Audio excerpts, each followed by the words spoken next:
ইবনে মালিক আল আনসারী রাদিয়াল্লাহু তাআলা আনহু, আমার এই ছোট বালকটাকে আপনার দরবারে নিয়ে এসেছি।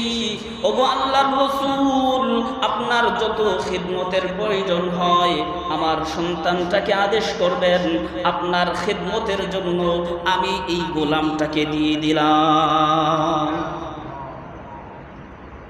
এবার আনাস ইবনে মালিক আল আনসারী রাদিয়াল্লাহু তাআলা আনহু, নবীজির মাদানী জিন্দেগি 10 বছরের জিন্দেগি, পুরা 10 বছর নবীজির খিদমতে লিপ্ত ছিলেন। 10 বছর খিদমত করার পরে যখন নবীজির ইন্তেকাল হয়ে গেল, এবার আনাস রাদিয়াল্লাহু তাআলা আনহু তার তাবিঈ সাহাবীদের সামনে বর্ণনা করতেছেন, ও আমার তাবিঈ, ও আমার সাথী বর্গ, আমি বিশ্ব নবী মুহাম্মদুর রাসূলুল্লাহ সাল্লাল্লাহু